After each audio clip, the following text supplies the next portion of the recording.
მოგესალმებით, ეს BMG სამინდის პროგნოზია, რომელსაც გარემოს ეროვნული სააგენტოს მონაცემებზე დაყრდნობით მე, ანა ელიკაშვილი წარმოგიდგენთ. სამთებერვალს სრულიად საქართველოში დროგამოშვებით ღრუბლიანობა მოიმატებს უმეტეს რაიონში, მოსალოდნელია წვიმა, მაღალ მთაში კი თოვლი.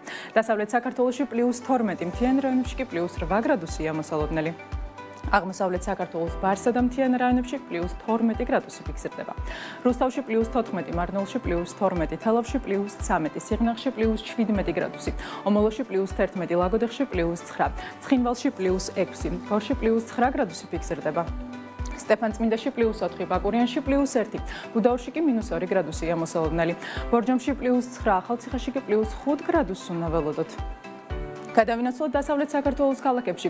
ქუთაისში +12, ბათუმში +14, ფოთში ასევე +12 გრადუსი, სოხუმში +11, ზუგდიდში +12, ქობულეთში +14, ანაკლიაში კი +10 გრადუსი ფიქსირდება, ოზურგეთში კი +12.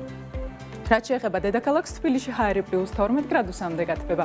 ასეთი გახლავთ ამინდის პროგნოზი საქართველოში 3 თებერვლისთვის. დარჩით BMG-ზე და თვალყური ადევნეთ ყველაზე საქმიან ამინდის პროგნოზს, რომელსაც მთის წყალთან ერთად წარმოგიდგენთ.